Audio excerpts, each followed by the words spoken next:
¿Ya pueden ver la presentación? Sí, doctora. Muy bien, pues vamos a empezar con la clase del día de hoy. Es una continuación del tema anterior. El tema anterior fue pancreatitis aguda y ya teniendo en cuenta ese tema, pues vamos a entender un poquito mejor qué es una pancreatitis crónica. ¿Alguien leyó respecto a cuáles son algunos de los factores de riesgo para tener pancreatitis crónica? ¿Quién gusta participar? El alcoholismo y el tabaquismo. Así es, son principalmente esos dos factores de riesgo, aunque también hay factores genéticos, hereditarios, ¿ok? Como vamos a ver más adelante. Muy bien, a ver si pueden ir anotando las participaciones el jefe de grupo.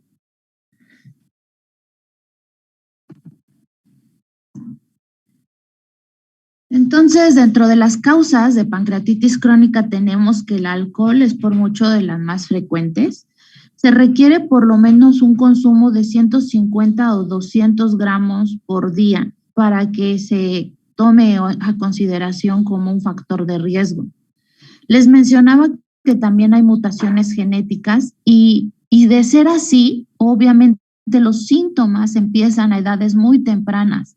Estamos hablando que es en niños alrededor de los 12 años de edad. Y también existen otras causas como la pancreatitis crónica idiopática. Miren, en esta diapositiva nos mencionan que pues los factores de estilo de vida en estos pacientes son propensos a tener pancreatitis crónica, son pues el consumo prolongado en exceso de alcohol, aunque se ha visto que en algunos casos no siempre es el factor de riesgo, y el fumar en exceso desde hace tiempo. Eso conlleva lentamente a tener riesgo de padecer pancreatitis crónica. También existen otras causas menos comunes, por ejemplo, el consumo de medicamentos que ocasionan un estrés en el páncreas. Triglicéridos elevados, enfermedades autoinmunes. ¿Alguien me puede decir qué enfermedades autoinmunes conocen que lleven a causar pancreatitis crónica?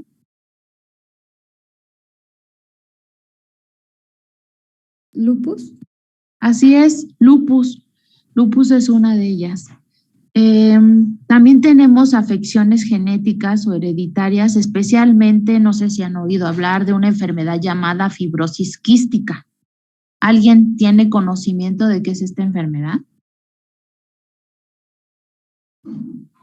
Tiene que ser muy exacto, con que sepan cómo se manifiesta o a quiénes dan más frecuentemente este tipo de enfermedad.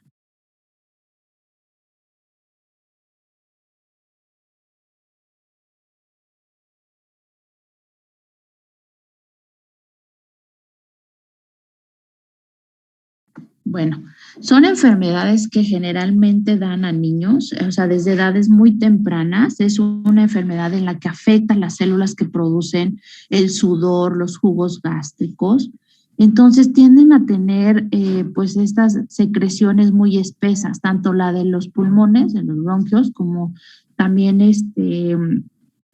pues los del tracto digestivo, jugos gástricos. Entonces, pues son estas enfermedades que se detectan desde edades muy tempranas. Y por último, también pancreatitis hereditaria. Tenemos entonces que para hacer el diagnóstico preciso, pues se requiere de una biopsia en donde se evidencie la destrucción progresiva del páncreas que se sustituye por fibrosis. Fibrosis pues es un tejido cicatrizal. También podemos encontrar calcificaciones pancreáticas y alteraciones en los conductos pancreáticos. En esta diapositiva quería representarles que cuando tenemos un páncreas sano, tiene una función endocrina y tiene una función exócrina. ¿A qué me refiero con función endocrina? Que el páncreas produce sustancias llamadas hormonas y que regulan, por ejemplo, la glucosa en la sangre, ya sea mediante la producción de insulina, o las concentraciones de glucosa mediante la hormona llamada glucagón, o la somatostatina o polipéptido pancreático, pero también tiene una función exócrina, es decir, el páncreas produce enzimas que ayudan a digerir los alimentos. Ya habíamos hablado de esto en la clase pasada, no quiero como abundar mucho, pero quería recordarles que existen estas enzimas llamadas amilasas, lipasas, proteasas, ¿ok? Entonces, un páncreas poco saludable o con pancreatitis crónica puede afectar la absorción de esos nutrientes. Tienen dificultad para absorber los nutrientes de los alimentos durante la digestión o la absorción de estos nutrientes. Entonces puede llevar a consecuencias muy graves en los pacientes. Si no se absorben esos nutrientes, pues esto conlleva una malnutrición, y la malnutrición conlleva a su vez a enfermedades relacionadas con la nutrición. Entonces tenemos a pacientes que sufren de pancreatitis crónica, que tienen, por ejemplo, osteoporosis, pérdidas de la visión, dificultad para aumentar de peso o para mantener el peso y dolor abdominal persistente. Podríamos decir que eso es como el cuadro clínico característico de un paciente que sufre pancreatitis crónica. Voy a hablar un poquito más de esas manifestaciones clínicas. Por ejemplo, el dolor. Este se considera el síntoma principal. Se agudiza en el periodo postprandial, ¿eso qué significa? Que aumenta después de que comen. Es un dolor transflictivo, que dicen los pacientes como si me atravesara, doctora, una espada en el abdomen, localizado en el epigastrio de intensidad variable. El dolor, pues obviamente es de manera intermitente, crónico, con frecuencias muy intenso, son dolores punzantes en la región abdominal superior o también llamado epigastrio, y puede desencadenarse al comer, especialmente alimentos ricos en grasa, como los quesos, lácteos, las donas, ¿ok? Las alitas, todo eso que tiene grasa.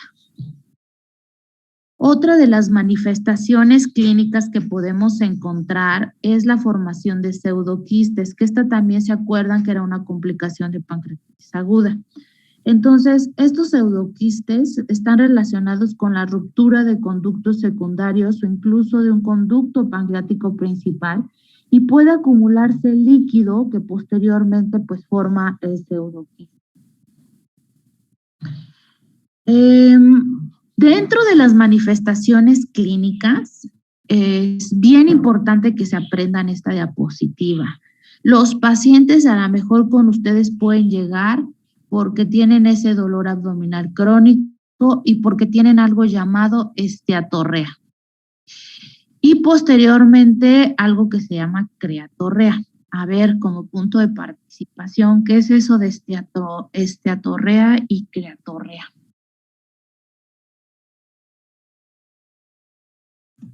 Las esteatorreas son las heces que tienen como aceite, bueno, que son aceitosas. Sí, efectivamente, cuando no digieren la grasa, pues ahí van las heces con la grasa, incluso flota en el, pues ya cuando lo ven en el excusado, cómo flota la grasa. Muy bien. ¿Y creatorrea? Cuando las heces tienen material alimenticio no digerido.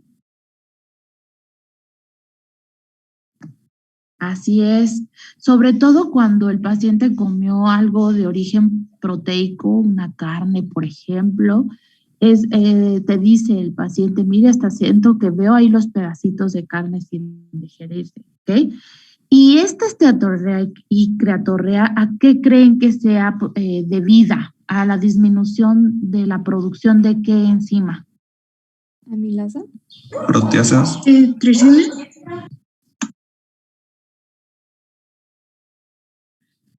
Bueno, ay, se me fue. Es debido a la lipasa y a la tripsina, ¿ok? Esto es bien importante. La lipasa, ¿se acuerdan que en la clase pasada dijimos que se encargaba de la digestión de las grasas? Y la tripsina, ¿se acuerdan que les mencioné que se encargaba de la digestión digestión de las proteínas. Entonces es debido a la deficiencia de esta producción de estas enzimas. Es decir, está afectado el páncreas exócrino. ¿Okay? Otra de las alteraciones en la que podemos encontrar es en la absorción de vitaminas liposolubles. Esto puede causar trastornos de la coagulación. Ustedes, pues me imagino que sí ya tienen algo de conocimiento de que en el hígado es donde se producen estos factores de la coagulación. Entonces, no solo si está afectado el hígado, sino también si hay deficiencia de esas vitaminas liposolubles, pues eso conlleva trastornos de la coagulación. También a problemas de osteopenia, osteoporosis, fracturas, ¿verdad? Dificultad para la visión nocturna, anemia megaloblástica por deficiencia de la vitamina B12. Otra de las manifestaciones es ictericia. ¿Qué es la ictericia? Es el aumento de bilirrubina en sangre. Así es, y genera una coloración en las mucosas y en la piel, un pigmento color amarillo. Entonces puede ser secundaria a la obstrucción de las vías biliares, a la fibrosis, secundaria a la fibrosis pancreática, o si llegaran a tener pseudoquistes después de 10 años de evolución de la pancreatitis crónica, se debe de sospechar en malignidad.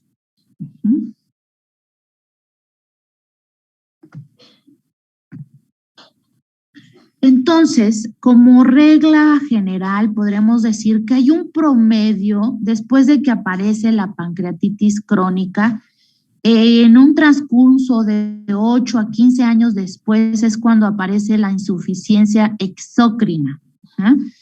Eso de la esteatorrea, la creatorrea, a partir de del inicio de la pancreatitis crónica podemos tomar como ese tiempo en el que aparece después la insuficiencia exócrina.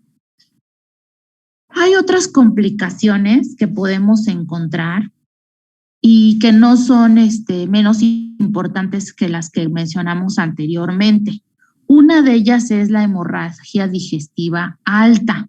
Ustedes recuerdan que yo les mencioné que también hay enzimas que producen, células en el páncreas, que producen bicarbonatos. ¿Alguien recuerda cómo se llaman esas células? Las células S. Entonces, se van a formar úlceras duodenales en relación a esa disminución de bicarbonato que genera el pH duodenal más bajo. Entonces, pueden sangrar. También pueden ocasionarse sangrado de varices gástricas relacionadas también a trombosis de la vena esplénica. Y puede haber emususcus, que es pancreaticus, que es en relación a un aneurisma de la arteria esplénica. ¿Okay?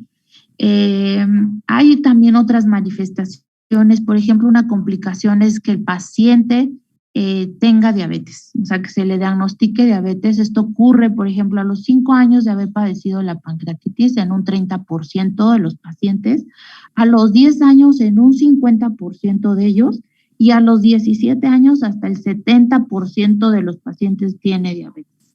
Es de difícil tratamiento este tipo de diabetes debido a la falta de glucagón. Entonces, son muy lábiles a la acción de la insulina y frecuentemente presentan picos de hipoglucemia con hiperglucemia. Entonces, agua, ¿sí?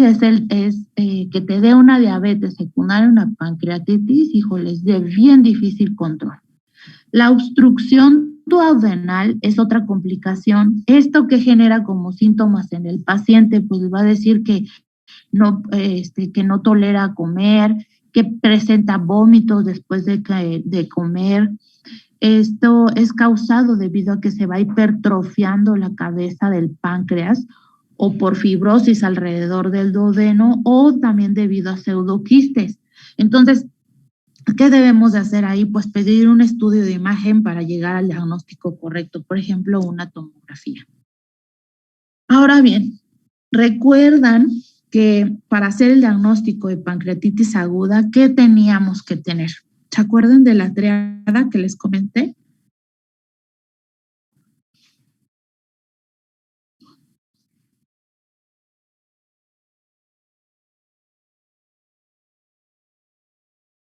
A ver, ¿se necesitaba que el paciente tuviera dolor abdominal, sí o no? Sí. Ok, que tuviera elevación de qué enzimas en la sangre.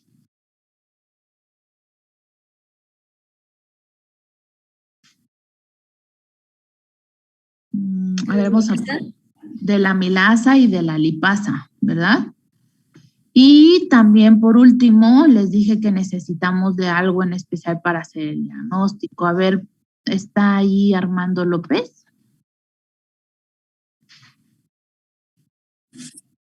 Pues también las manifestaciones clínicas era el dolor transflictivo, que era muy importante. Sí, ese ya lo mencioné al principio. ¿Qué más? Para que sea triada tiene que haber 3 cosas. ¿El ultrasonido? El estudio de imagen, así es. Entonces, a diferencia de la pancreatitis aguda, para hacer diagnóstico de pancreatitis crónica, se debe de solicitar la medición de las enzimas pancreáticas en heces, ¿ok?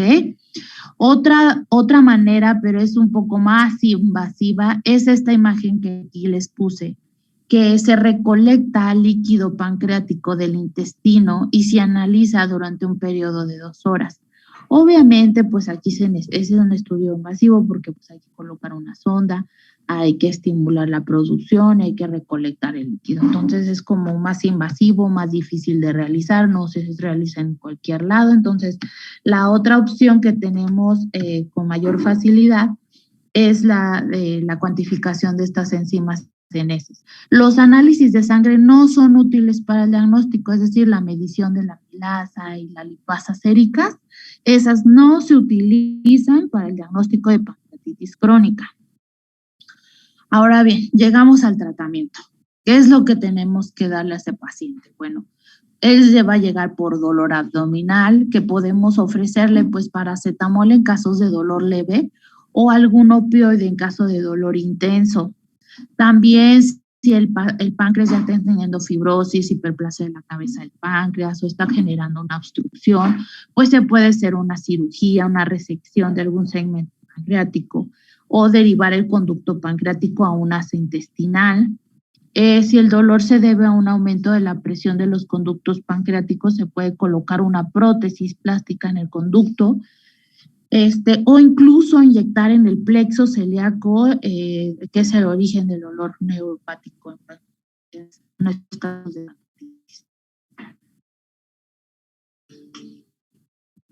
Voy a ponerles un video.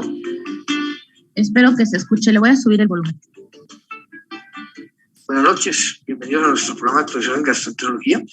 Vamos a hablar de un paciente con pancreatitis crónica. Es un paciente muy interesante. Este es el duodeno, esta es la vesícula, esta es la vía biliar y este es el páncreas. Como ustedes ven, el páncreas se comunica por un conducto que se llama el conducto de Wilson a esta parte que se llama la papila y que está en la segunda porción del duodeno. Se unen colédoco y conducto de Wilson. Nuestro páncreas, este paciente está enfermo, con un conducto dilatado, que es una de las características, tiene algunas saculaciones, que es otra de las características, y tiene cálculos en su interior.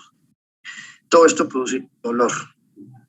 Estos pacientes consultan frecuentemente por reactivación de cuadros de pancreatitis y por dolor. Hay muchas otras características que podrían distinguir a la pancreatitis crónica, que es la aparición de quistes, el realce mayor de los conductos por la misma inflamación, que se ponen más gruesos, la aparición de ramas secundarias debido a la hiperpresión que existe en este sitio, el cambio de la densidad del páncreas, la nodularidad e irregularidad que el páncreas va realizando. Y en la parte clínica, pues todo el deterioro que el paciente puede tener, incluyendo cuadros de diabetes que puede hacer el paciente y otras manifestaciones. Por lo general, en este paciente lo que se encontró fue un paciente con reactivación del dolor y la presencia marcada de un estado de pancreatitis con aumento de las amilasas y aumento de las lipasas, que son las enzimas que más o menos nos miden el páncreas. Esta es la endosografía endoscópica. Miren ustedes, el transductor está aquí, arriba. Esta es la vía biliar. Y miren el conducto de Wilson dilatado. Está de 11 milímetros, lo que no es normal. Es normal que fuera de 3 milímetros a nivel de la cabeza. Miren ustedes las imágenes de cálculos. Miren aquí cómo empiezan a aparecer Wilson dilatado. lleno de cálculos, miren los cálculos, páncreas, vía biliar aumentada de tamaño también, está de un tamaño de 10 milímetros y estos son múltiples cálculos. Lo que hacemos entonces es entrar, hacer una CPRE, localizamos la papila, miren cómo sale pus de la papila. En este instante estamos haciendo la papilotomía. La papilotomía la hacemos suficiente para poder explorar tanto la vía biliar que la vimos dilatada como el conducto de Wilson. Ahí estamos haciendo la exploración de la vía biliar para sacar barro biliar, pequeños fragmentos de cálculos como salieron en este paciente. Y la parte importante de este paciente es la canulación ahí del conducto de Wilson. Aparte, miren cómo sale pus. O sea que el paciente estaba lleno de pus a nivel del conducto de Wilson. Miren, pus. Esto ya es canular diferente. Ustedes vieron que era el conducto de Wilson. Y aquí nos metimos al conducto de Wilson, ya no a la vía biliar. Y ahí estamos, en este momento, lavando la vía biliar, haciendo una apertura del conducto de Wilson a nivel de la papila. Miren, estamos haciendo una papilotomía del Wilson. Estamos lavando la vía biliar, contrastándola, y ahí metemos una canastilla de Dormia. Ahí está la canastilla de Dormia aquí en este sitio, ya cuando está contrastado el Wilson, y ahí empezamos a sacar cálculos pequeños, casos muy bonitos, en el cual salen cálculos. Este es el típico cálculo del páncreas, un cálculo blanquecino. Es formado por otro tipo de componentes distintos a los de la vía biliar que ustedes han visto en los diferentes programas. Vea cómo salen gran cantidad de cálculos, pus y detritos. Y logramos con esto mejorar ostensiblemente la situación clínica de este paciente. Este paciente mejoró cantidades, el paciente mejoró, salió de su estado séptico, se pudo dar de alta y se le podrá hacer seguimiento. En ese momento estamos dejando un stent localizado en el páncreas, en este caso por tan dilatado de 7 French, stent que pudimos retirar 5 días después sin ningún tipo de inconveniente. Y esto para dejar descomprimido el conducto pancreático. Buenas noches, vieron pues ustedes un caso muy interesante de patología compleja. Todo esto se puede resolver a través de unidades que hagan su servicio en forma integral y que tengan atención antes inaccesibles.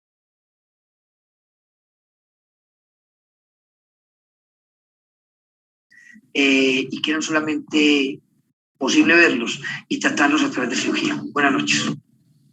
Bueno, ese caso, el doctor les comentó que es un paciente que llegaba con cuadros de pancreatitis repetitivos, o sea, que se agudizaban y que incluso elevaba las enzimas de amilasa y lipasa en sangre. Entonces, aquí la pregunta es, ¿sí puede haber casos de pancreatitis crónica con agudización o con pancreatitis aguda? Vaya, ajá. Entonces, pues eso es todo por el tema de pancreatitis crónica. ¿Tienen alguna duda?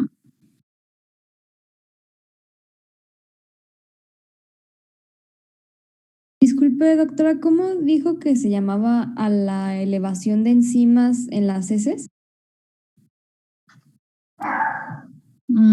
Pues así, elevación de enzimas en heces, así se pide, o sea, se pide el estudio de cuantificación de enzimas pancreáticas en heces para hacer el diagnóstico. O a la esteatorrea y a la creatorrea, cuando hay presencia de grasa en las heces, esteatorrea, y creatorrea cuando hay presencia de residuos de proteínas. Gracias. Muy bien, ¿quieren un descanso o seguimos con el tema de hemorragia de tubo digestivo alto?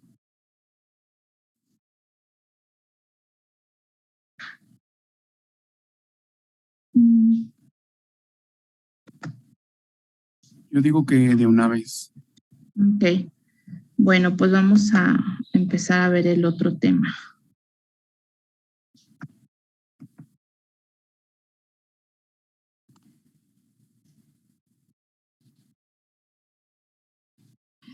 El siguiente tema, pues también es de mucha importancia. Creo que todos los temas que estamos viendo son importantes porque si no se llega bien al diagnóstico, pues puede fallecer el paciente.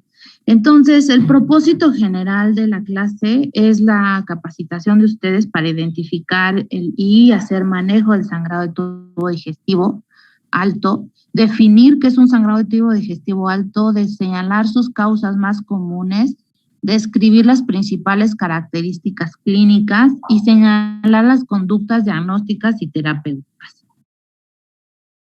Cuando estamos hablando de un sangrado de tubo digestivo, es la expulsión de sangre por el conducto digestivo a través de la boca debido a una lesión que rompe la continuidad de la mucosa del aparato digestivo. Ahora, este sangrado podemos dividirlo en tres. Un sangrado evidente o agudo, y esto como lo vemos como una hematemesis, que es vómito con sangre, o una melenamesis, que es presencia de melena en el vómito, o presencia de melena, o también podemos encontrar hematoquesia. Y esto es importante que lo sepan, porque a veces se quedan con la idea de lo que dicen en algunas literaturas, en que cuando es un sangrado que ven a través del ano, ¿verdad? Que sale en las heces, pero que es un sangrado rojo, fresco, rutilante, piensan que todo sangrado de esas características tiene que ser de sangrado tubo digestivo bajo. Y como vamos a ver más adelante, la hematoquesia también puede parecerse en un sangrado de tubo digestivo alto, sobre todo si es un sangrado muy abundante, muy activo. Entonces, no necesariamente hematoquesia significa sangrado de tubo digestivo bajo. Para que sea evidente se necesita por lo menos de un sangrado de 60 a 100 mililitros, ¿ok? Otro tipo de sangrado que podemos encontrar es el sangrado oculto o de manera crónica, y lo evidenciamos porque le pedimos al paciente un estudio de sangre, una simple biometría hemática, y vemos que tiene anemia, y para buscar, pues, por qué tiene anemia el paciente, podemos pedir un sangrado oculto, una sangre oculta en heces, es decir, se le pide un análisis de la popó, y pues ahí nos pueden aparecer datos de sangrado. También otra manera de definirlo es como un sangrado oscuro. Esto significa que son hemorragias recurrentes sin identificar el origen, ya una vez que se haya hecho incluso una endoscopia superior y una colonoscopia. Entonces es otra manera de definirlo.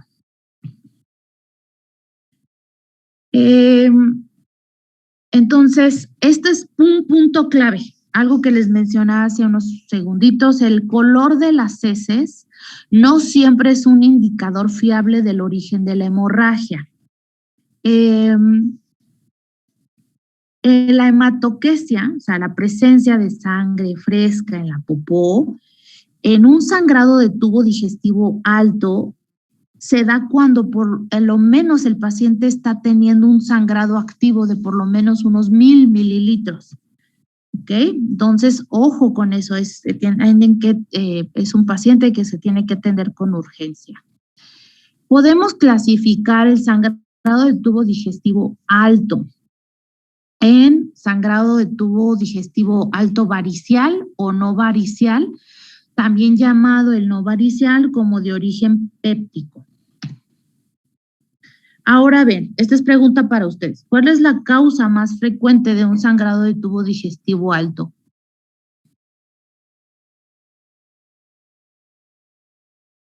¿La úlcera péptica?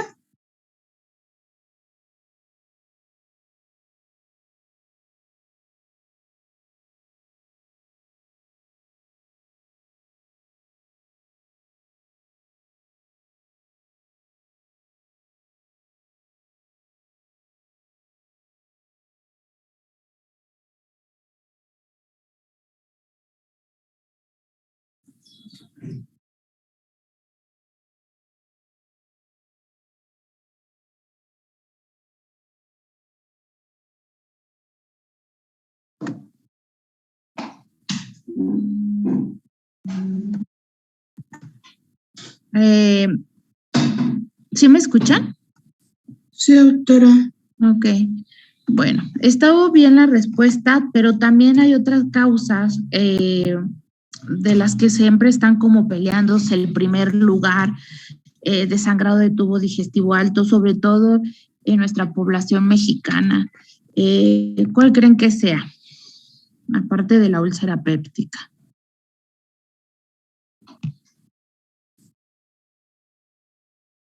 Bueno, pues miren, en esta diapositiva les puse los diagnósticos a los que se llega como las causas más frecuentes de sangrado de tubo digestivo alto y la frecuencia en porcentaje, que es con la que se pueden encontrar en los pacientes. Miren, el sangrado de úlcera péptica, como bien decía su compañera, representa hasta el 62% de todos los casos. Tenemos después a otras causas como, por ejemplo, malformaciones arteriovenosas, gastritis, duodenitis, varices esofágicas. Las varices esofágicas, la causa más frecuente, pues son pacientes con cirrosis, ¿verdad? El alcoholismo es muy frecuente en nuestra población, entonces también es indispensable pensar en que es otra causa frecuente. También el desgarro de Mallory Weiss, enfermedades malignas gastrointestinales, tumores, esofagitis o úlceras esofágicas, úlceras de la Foie. Y pues a veces les digo que no llegamos a identificar la causa hasta en un 8% de la población. Entonces tenemos que la úlcera péptica la podemos dividir como en la presencia de una úlcera gástrica o una úlcera duodenal. ¿Cuáles son las diferencias o las características entre una y otra? ¿Verdad? Se les pregunta en el examen. La úlcera gástrica ocurre con mayor frecuencia en la región antropilórica. Son en general de mucho mayor tamaño que las duodenales, por lo tanto sangran más. Y está muy relacionada con la infección del Helicobacter pylori, ya que este es el responsable de entre el 70 al 80% de todas las úlceras gástricas. ¿Alguien sabe cómo se llega al diagnóstico de esa infección por el Helicobacter pylori? ¿Por prueba de aliento de ureasa positiva? Sí, muy bien. Esa es una manera, es como el gol estándar. También hay otras, no sé si te recuerdes alguna otra manera de llegar al diagnóstico. ¿Por una biopsia? Exacto, por una biopsia.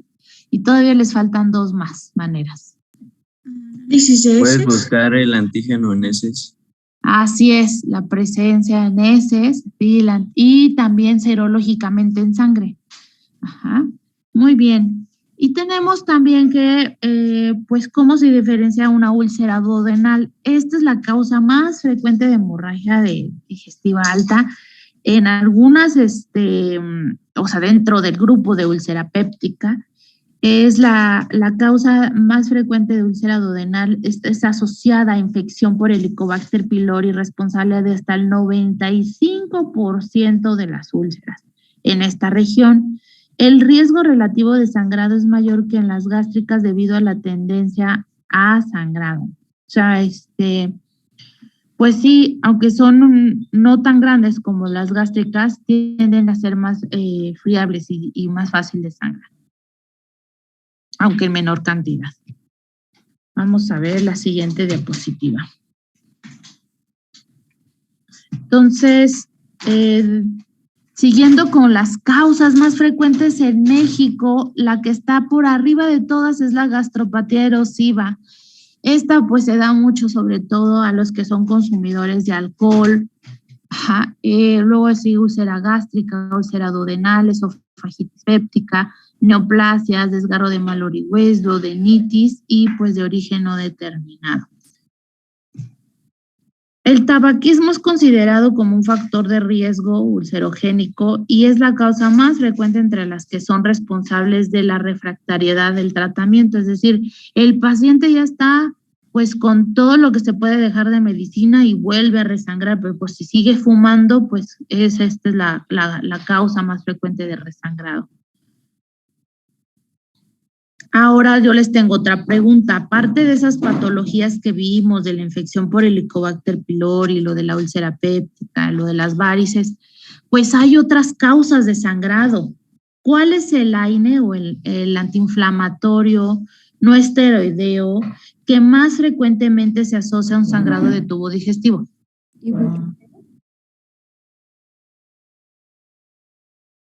¿Aspirina o ibuprofeno? Van muy bien, sí, o sea, sí se asocian, pero todavía hay uno que se asocia más. ¿Puede ser el naproxeno? Sí, también ese se asocia muchísimo. Hay otro más. ¿El paracetamol? No, el paracetamol es el que menos asocia a úlceras. Eso sí es importante decírselos. Incluso que cuando un paciente que tiene antecedente de úlceras llega a tener dolor crónico por alguna enfermedad, por ejemplo, que padezca artritis reumatoide o alguna de esas enfermedades que son asociadas a dolor crónico, pues ahora sí el paracetamol es de los más nobles y es el que generalmente les dejamos a sus pacientes. Bueno, pues ajá. ¿Nadie más iba a participar? ¿Aspirina? Sí, ya creo que ya lo había comentado una de sus compañeras de la aspirina. Miren, en esta bibliografía del 2010 de la revista de artritis reumatoide, ¿y por qué creen que una revista de reumatológica pues haya publicado un artículo de sangrado de tubo digestivo? Porque pues estos pacientes con dolores crónicos articulares son los que más consumen AINES, ¿ok? Entonces ellos hicieron un estudio y se fijaron en el riesgo relativo de sangrado y vieron que el piroxicam es el que más frecuentemente causa los sangrados. Después le sigue el ketorolaco, ese no me lo dijo nadie, y es bien utilizado en nuestra población. Después le sigue el ketoprofeno, la indometacina, el naproxeno, el meloxicam, diclofenaco y el ibuprofeno, pues por ahí tenemos que también se asocia, pero en menor frecuencia. Entonces, es obligatorio en todo paciente que si por alguna razón no es posible evitarle la prescripción de un analgésico, que se le deje el uso de un inhibidor de bombas de protones, por ejemplo, un pantoprazol, un omeprazol, un antoprazol, ¿ok? Para evitarle el riesgo de sangrado o disminuir el riesgo. No se evita completamente, pero sí se disminuye. Ahora, la siguiente diapositiva es llega un paciente con sangrado de tubo digestivo alto. ¿Qué tienen que hacer en una evaluación inicial? Primero es confirmar la presencia de la hemorragia, evaluar la magnitud del sangrado y corroborar o comprobar si la hemorragia persiste activa. Lo siguiente que tienen que preguntar es, a veces, no sé si les ha tocado, si les ha contado la vecina, que cuando uno toma esta sustancia de bismuto, peptobismol, uno puede hacer una evacuación oscura y entonces espanta a la gente y piensa que pues ya tiene algo malo, ¿verdad? Entonces, el dato principal de sangrado de tubo digestivo decíamos que era la melena, ¿verdad? La presencia de sangre oculta, oscura.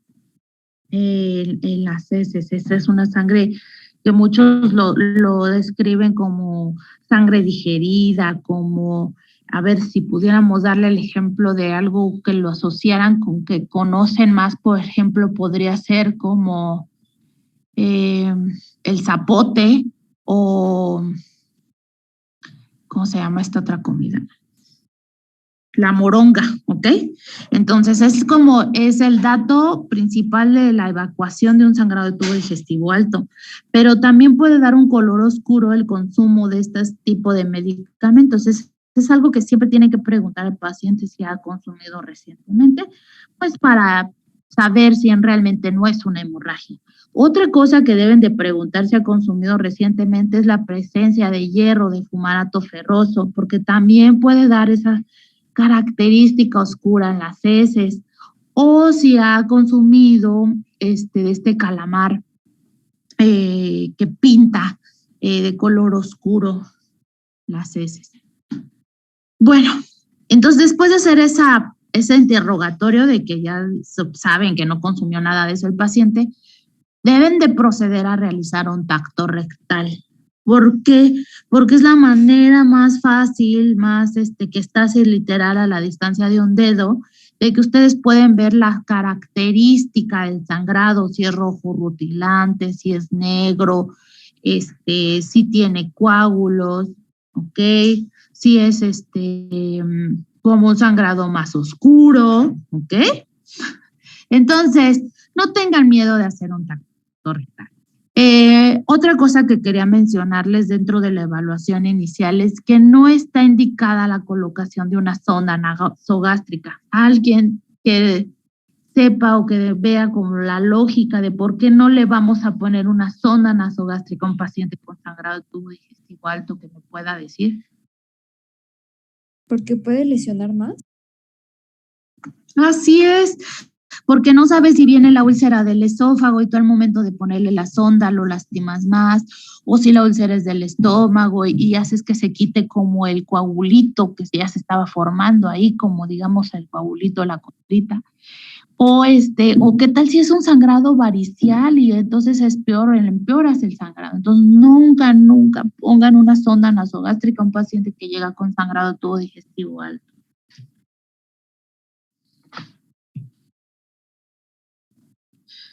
Entonces debemos el siguiente punto, pues también evaluar la magnitud.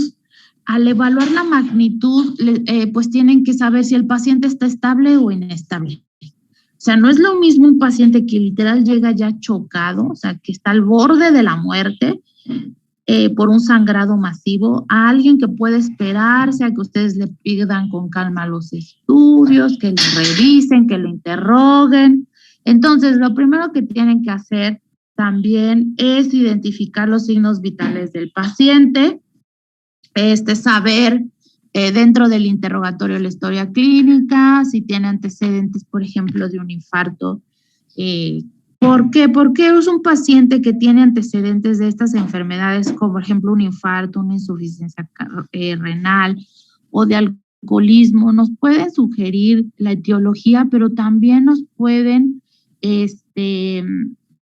orientar de que es un paciente lábil, que se nos puede complicar, que si lo restringimos de volumen al corazón, pues podemos ocasionarle una insuficiencia cardíaca u otro infarto. Entonces, sí se tiene que hacer un antecedente de sus, pues sí, de sus padecimientos médicos, y siempre preguntar si ya sangró anteriormente, porque el 60% de las hemorragias son ocasionadas por la misma lesión del evento previo o del episodio previo de sangrado.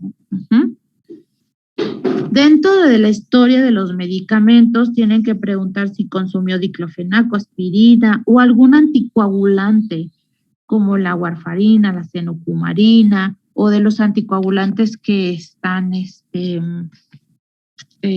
pues más en uso actualmente. Dentro del interrogatorio hay pistas que les pueden sugerir si la causa del sangrado es una úlcera péptica o esofágica o si es debido a algo maligno. Por ejemplo, si el paciente les dice que el dolor es en la boca del estómago, es epigástrico o en el cuadrante superior derecho, se relaciona a una úlcera péptica.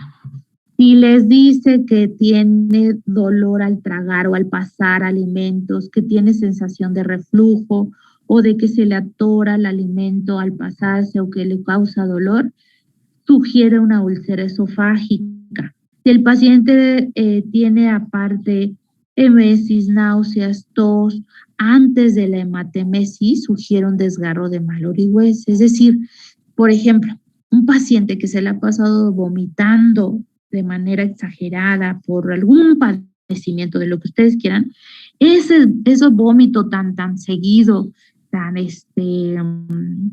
brusco, de manera tan frecuente puede generar un desgarro en su esófago. Un paciente que llega, por ejemplo, con ictericia, coloración amarillenta de sus mucosas, de la piel, con fatiga, debilidad, falta de apetito, distensión abdominal, tipo característico como de ascitis, pues tienen que pensar que a lo mejor esa hemorragia es debido a varices esofágicas o gastropatía portal. Y si el paciente llega, porque dice que durante la evolución de varios meses o ya un poco más, tiene presencia de disfagia, saciedad temprana, que ha perdido peso de manera involuntaria, lo ven caquéxico, muy consumido, pues hay que pensar en malignidad. Entonces, dentro de la exploración física podemos darnos cuenta si ese paciente llega con datos de hipovolemia leve, moderada o severa. ¿Cómo podemos darnos cuenta? Uno, el primer dato de una hipovolemia es la taquicardia. Si el paciente está en reposo, está acostado, lo están revisando y está con una frecuencia cardíaca ya por arriba de 100, se considera taquicardia y eso es un dato de hipovolemia leve a moderada. Si el paciente ha perdido un volumen de sangre del 15%, el paciente llega a tener algo que se llama hipotensión ortostática, es decir, me siento mareada, doctora, ahorita que me paré de la silla me mareé y aparte lo encuentran taquicárdico. Bueno, si el paciente tiene una pérdida de volumen de sangre del 40%, tiene hipotensión incluso estando acostado, ¿ok? Eso, por eso hay que checar los signos vitales del paciente al llegar. Y en esta tabla les menciono los signos y los síntomas, pues dependiendo de la gravedad del sangrado. Por ejemplo, tenemos que en una hemorragia grave, la presión sistólica va a estar por debajo de 100, la frecuencia cardíaca va a estar en general de 100 a 120, va a estar taquipneico el paciente, va a haber una intensa vasoconstricción periférica, ustedes le tocan las manos y van a estar frías, sudorosas, pálido, va a estar inquieto o agitado, no va a haber presencia de orina. Si le colocan una sonda urinaria, hay que estar midiendo el gasto urinario de estos pacientes. Esto se relaciona a una pérdida de volumen de un 25 a 35%. Y cuando ya es masivo, o sea, es una pérdida superior al 35%, en la otra diapositiva decía que hasta 40%, pues ya tenemos un shock hipovolémico. Aquí el paciente va a necesitar pues de una hidratación intensa, de medicamentos que nos ayuden a subir la presión y obviamente de transfusión. Entonces, para saber el paciente también qué tan grave está, qué está afectando esa hipovolemia, tenemos que pedirle de inicio laboratorios, una biometría hemática, química sanguínea, pruebas de función hepática, tiempos de coagulación, electrocardiograma, enzimas cardíacas. ¿Por qué? Porque si esa hipovolemia es muy severa, puede estar generando estrés cardíaco, incluso generar un infarto. Hay que pedirle, pues obviamente dentro de la biometría hemática tiene que venir la hemoglobina de manera inicial y tenemos que pedir de control, pues si se puede cada 2 a 8 horas. Entonces, si el paciente llega muy grave, chocado, con inestabilidad hemodinámica, pues hay que ingresarlo de manera inmediata a una unidad de terapia intensiva, donde esté monitoreándose su presión arterial, que se le haga un monitoreo cardíaco continuo, la oximetría de pulso, dejarlo en ayuno, obviamente, ver si requiere algo que se llama catéter venoso central para hidratarlo de manera rápida, también es importante que pues bueno, que si están, por ejemplo, si un paciente llega con ustedes a un consultorio, pues bueno, que se refiera de manera inmediata pues a un hospital, un servicio de urgencias. La intubación endotraqueal es efectiva si el paciente está con un estado mental alterado, tiene alteración de su patrón respiratorio y pues sigue con hematemesis de difícil control. ¿Por qué se va a intubar ese paciente? Porque si un paciente que está alterado mentalmente y ya está alterado el patrón respiratorio, pues puede broncoaspirar esa sangre y pues ya al estar intubado y sedado, pues se facilita la endoscopía y se disminuye el riesgo de la broncoaspiración. Entonces la reanimación constituye básicamente en líquidos por vía intravenosa, mientras se toman las muestras de sangre para esperar a saber cuál es el grupo sanguíneo, o si no, pues se pone sangre de manera urgente, ¿verdad? Si la presión arterial no responde a la reanimación inicial, hay que aumentar la velocidad de administración de los fluidos. Es importante que sepan que cómo se van a administrar esos fluidos o esos líquidos.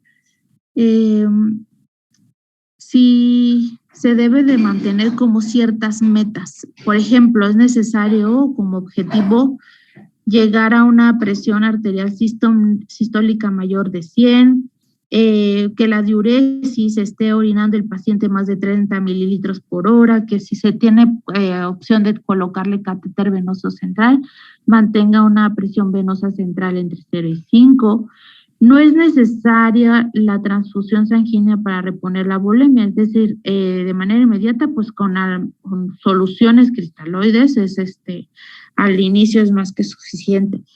Pero es recomendable ajustar la reposición a las necesidades de cada caso, ya que una expansión de plasma excesiva también podría favorecer que ese paciente vuelva a resangrar.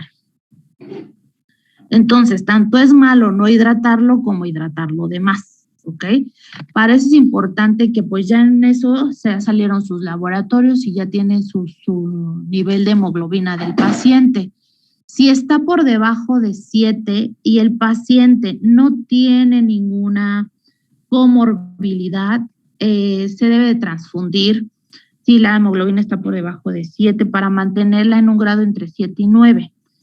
Si el paciente tiene alto riesgo de sufrir una baja perfusión de sangre, es decir, si tiene alguna otra comorbilidad, por ejemplo, aquellos pacientes que ya son cardiópatas o que tienen algún problema pulmonar o aquellos abuelitos, se debe de transfundirlo antes de llegar a menos de 7 gramos. Por ejemplo, esos pacientes que ya están entre 8 y 9 ya se está indicado transfundirlos.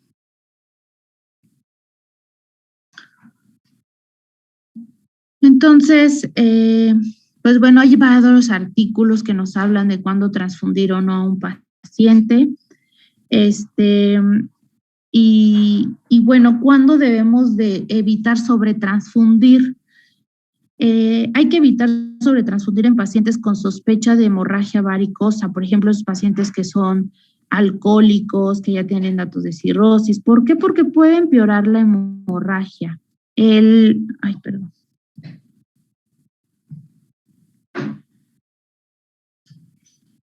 Puede empeorar la hemorragia. La transfusión de estos pacientes con sospecha de hemorragia por varices no se sugiere tener una hemoglobina mayor de 10 gramos sobre decilitro, porque pues si de por sí esos pacientes tienen esto que se llama hipertensión portal y sobrecargan, pues esas varices pues pueden resangrar, ¿vale? Entonces eso de transfundir un montón de paquetes por transfundir, pues tampoco no se debe de hacer. ¿Cuándo se deben de transfundir plaquetas? Si tiene una hemorragia activa y tiene plaquetas debajo de 50,000, se transfunden. Si el paciente tiene coagulopatía que no se deba a cirrosis y ya detectaron que tienen un TP prolongado o un INR mayor a 1.5, se le deben transfundir plasmas frescos congelados a ese paciente para pues ya cohibir el sangrado. Ya una vez que se hizo la hemotransfusión y el paciente está hemodinámicamente estable, se sugiere pues realizar una endoscopía. Ahora, antes de pasarle una endoscopía, si el paciente tiene INR arriba de 3 o mayor o igual a 3, siempre hay que intentarlo corregir, o sea, pasarle sus plasmas frescos, administrarle su vitamina K, para llegar a un INR menor de 3 a la endoscopía. ¿Qué más? Bueno, hay que considerar transfusiones de plaquetas en pacientes con hemorragia potencialmente mortal que han recibido agentes antiplaquetarios, como por ejemplo la aspirina y el clopidogrel. El diagnóstico, ¿cómo vamos a llegar al diagnóstico? Es decir, ¿qué originó el sangrado? Pues haciéndole una endoscopia al paciente. Esta se sugiere hacerla de manera temprana, o sea, dentro de las 24 horas, si el paciente ya está hemodinámicamente estable, o sea, si ya se le hidrató, ya se le transfundió, si se intubó porque se tenía que intubar, ¿ok? Si ya se está vigilando, si está orinando, si está manteniendo buena presión arterial. O sea, primero es todo eso y ya después hacer la endoscopia. No es necesario para la endoscopia ya haberlo llevado a un hematocrito normal. Les reitero que con que se lleguen a una hemoglobina entre 8 y 9 es más que suficiente para poderlo meter a una endoscopia. O tener un hematocrito por lo menos arriba del 30%. Se puede hacer una segunda endoscopia para pues valorar si ha tenido pues un resangrado del paciente, pero pues no en todos los casos es necesario. ¿Qué nos va a reportar el doctor que haga la endoscopia? Una clasificación que se llama de Forrest. Es importante que tengan conocimiento de esta clasificación porque ahí ellos nos pueden poner, no, pues este es un sangrado, grado de Forrest 1A. Y ustedes se quedan así con cara de, ¿qué dijo? Eso significa que el paciente tiene un sangrado activo arterial en jet, en chorro, y que tiene un 90% de recidiva, o sea, de que vuelva a resangrar. El grado 1B se dice que es un sangrado en sábana, o sea, lento, pero es activo. Y riesgo de recibida de un 60-80%. Si es un grado 2A, el endoscopista dice que vio un vaso visible en el lecho de la lesión y tiene un 50% de recibida. Si es 2B, es que encontró un coágulo fresco adherido y tiene un 25-30% de recibida. Si es de 2C, un grado 2C, es que nada más se encontró manchas hemáticas oscuras y ya pues disminuye el porcentaje de recibida hasta un 10%. Y el grado 3 de Forrest es que tiene una lesión ya con base limpia, cubierta por fibrina, es decir, ese paciente ya es muy difícil de que vuelva a resangrar de hasta un 3 a un 5%. Otra de las clasificaciones que nos pueden mencionar el endoscopista es si encuentra la presencia de varices esofágicas, se la va a describir por la clasificación de Baveno, en donde si son pequeñas desde menos de 5 milímetros y si son grandes es mayor de 5 milímetros, o también la clasificación de Sarin. Entonces, ya se preguntarán muy bien, ya identificamos un paciente con sangrado digestivo, ya sabemos qué pedirle de inicio, qué estudios de sangre, qué estar vigilando. Ahora, ¿cómo lo vamos a tratar? La manera de tratarlos a los pacientes, lo primero, pues bueno, es la reanimación hídrica, habíamos dicho. Después, pues ver la manera que se pueda hacer la endoscopia. Y mientras todo esto pasa, pues se le puede estar administrando un inhibidor de bomba de protones, es decir, el omeprazol. ¿A qué dosis? 80 miligramos en bolo, seguido de una infusión de 8 miligramos por hora, continua durante 72 horas. Esto es en pacientes que tienen una úlcera con hemorragia activa, sin hemorragia visible o presencia de un coágulo adherente. En pacientes que ya tienen úlceras con base activa, puede recibir el IVP estándar oral, o sea, tomado, incluso una vez al día. El tratamiento ambulatorio, pues es en pacientes que tienen bajo riesgo de resangrado o de comorbilidades que pueden esperarse hacer una endoscopía. Esta es una estratificación de riesgo llamada escala de Glasgow-Blatchford, en donde nos dice si el paciente tiene bajo riesgo, es decir, si el hospital está muy lleno, como pasaba en el COVID, ¿no? O sea, que llegó el paciente que vomitó sangre. Entonces, ¿cómo saber si ese paciente se debe de buscarle una cama para ser hospitalizado o puede esperar? Si puede esperar en casa, ¿verdad? De manera ambulatoria. Pues se le aplican este tipo de escalas. Se ve cómo está la hemoglobina. ¿Es mayor de 13? ¿Está entre 12.9 y 12? ¿O está menos de 10? Y eso ya nos da un puntaje.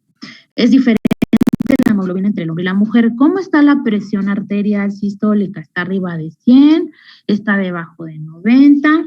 ¿Cómo está la frecuencia cardíaca? Está arriba de 100, está debajo de 100.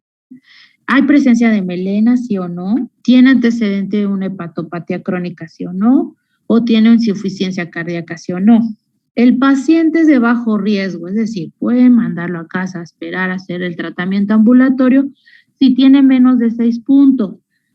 Si es más de esos puntos, pues ya es de alto riesgo. ¿Ok? Y bueno, pues esta es otra escala que se llama índice de Rockall, en donde también aparte de los parámetros que ya vimos de la edad, los signos vitales, las comorbilidades, aquí ya incluyen los datos endoscópicos, ¿ok? Digamos que es una escala que une al Forest, incluye al de Glasgow-Blatchford, y pues todavía es un poquito más completa. Esta otra escala que se llama de AIM S65 se debe de realizar antes de preferencia de la endoscopía para ver cómo está la hemoglobina, el INR, el estado mental, la presión arterial y pues la edad del paciente. Si junta 5 factores de riesgo, tiene un porcentaje de hasta 25% de mortalidad por el sangrado. ¿Okay?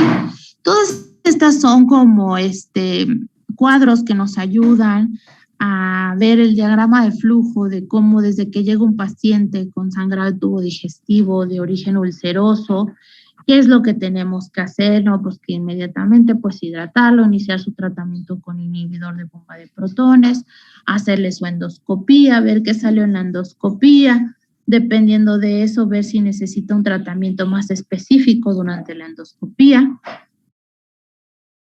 o si requiere de alguna cirugía. ¿O qué hacer con un paciente que llega con cirrosis hepática, hemorragia de tubo digestivo alta y que el sangrado es varicial? Aquí es un poquito diferente el tratamiento. Se repone el volumen, acuérdese, de manera juiciosa, cuidadosa, porque tienen riesgo de resangrado, esas varices si los sobrecargan de líquidos o de sangre, si le transfunden de más. Hay que hacerle la endoscopía a estos pacientes para hacer algo que se llama ligadura de las varices. Si no las ligan, puede llegar a resangrar. Y si no es posible la ligadura, pues la esclerosis de esas varices. Si se controló el sangrado, pues se tiene que estar revalorando, hacerle una endoscopia cada 6 meses. Y si no es así, si sigue la hemorragia, pues se tiene que administrar medicamentos vasoactivos de 2 a 5 días. ¿Alguien sabe qué medicamentos son los que se administran cuando hay varices?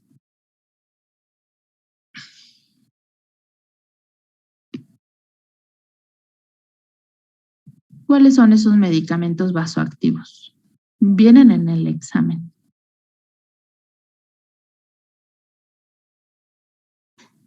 ¿Alguien ha ido a una guardia del hospital y que vean un sangrado de tubo de sangrado digestivo de origen varicial? ¿Qué le ponen a esos pacientes?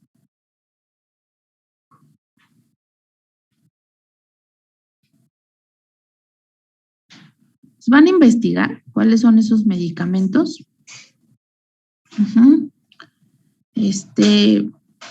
Las dosis que se les administran, cómo se le pasan esos medicamentos al paciente, si son tomados, si son intravenosos, ¿ok? Porque es indispensable que sí tengan conocimiento de los medicamentos que se deben de administrar en este tipo de pacientes. Porque de eso cambia el pronóstico, ¿verdad? Entonces, ya les hablaba de los omeprazoles.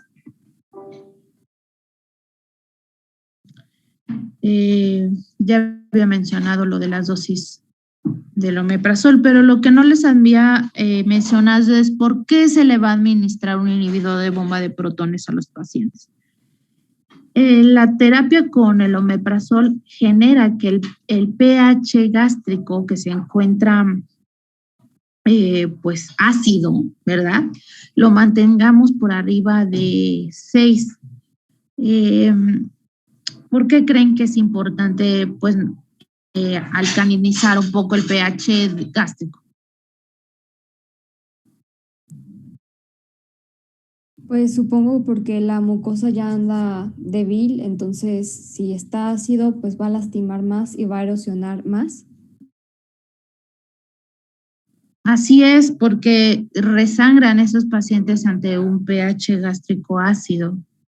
Entonces sí, esa es la razón por la cual se debe de administrar el inhibidor de bomba de protones. Otros medicamentos son los procinéticos. Estos se dejan sobre todo antes de realizar la endoscopía, pues para poder visualizar mejor la cámara gástrica, para hacer como esa limpieza del estómago, si hay residuos de comida, y en algunos lados existe la eritromicina intravenosa, pero aquí en México no la tenemos, solo tenemos la metoclopramida y esa la administramos de manera intravenosa de 10 miligramos cada 8 horas. Aquí está la pregunta que les hacía hace rato, de cuál es el tratamiento médico en un sangrado de origen varicial. Tenemos a varios medicamentos. Uno de ellos es la somatostatina, también llamado con el nombre de oxtrótide, y vienen viales intravenosos. Estos se administran en medio de bolos o de perfusión continua, y no se debe de mezclar con los hemoderivados porque se inactivan, y con soluciones glucosadas porque se precipitan. Otro de los medicamentos vasoactivos que podemos utilizar como para que ese vaso se cierre un poquito es la terlipresina. Se utiliza también por vía intravenosa, 2 miligramos de manera inicial y posteriormente 1 miligramo cada 6 a 4 horas por 3 a 5 días. Pero cuando se utilizan estos medicamentos vasoactivos, lo que tenemos que estar vigilando es la presencia de angina cardíaca, obviamente, o isquemia cardíaca, porque como generan una vasoconstricción generalizada, no solo en las varices, pues tienen el riesgo de tener estos efectos secundarios los pacientes o también de presentar cefaleas. Otro de los medicamentos, permítame.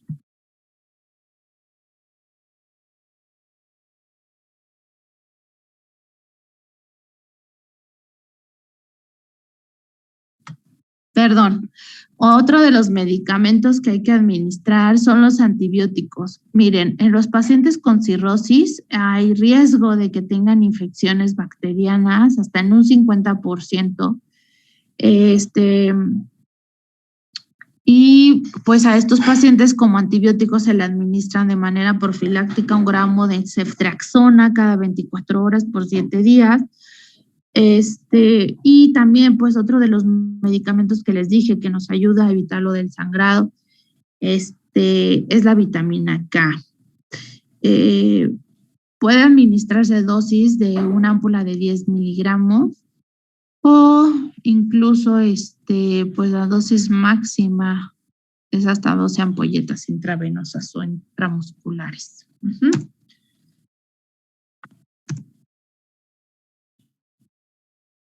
Bueno, pues cuando hablamos de profilaxis primaria es prevenir que esas varices sangren. Entonces, el tratamiento que se debe de dar cuando un paciente, ustedes ya saben que tiene cirrosis, entonces que tiene riesgo de formar varices, es pues pedirle una endoscopia de manera para pues ver si ya está formando las varices, si se pueden ligar y qué medicamentos podemos dejar. Si no se ligan esas varices, si tiene las varices del paciente, pues dejar un beta bloqueador, a reducir la frecuencia cardíaca del paciente y también puede reducir obviamente la presión arterial, tiene que estar vigilándosela en el paciente, por eso hay que iniciar desde dosis muy bajitas. El beta bloqueador, para esa dosis, por ejemplo, el propanolol desde 20 miligramos para generar una profilaxis primaria en pacientes con varices esofágicas. Y bueno, pues, ¿qué va a venir en el examen? ¿No? Pues, obviamente este tema es muy importante, les voy a mandar una bibliografía para que lo lean y yo les sugiero pues que lean todo, que lo repasen todo, desde las causas, los síntomas, manifestaciones clínicas, cuándo administrar un paquete sanguíneo, qué es lo que se le debe de pedir al paciente a su llegada, ¿verdad? Que estudios de laboratorio, interrogar lo de los factores de riesgo que ya hablamos y hasta lo del tratamiento. ¿Alguna duda que tengan?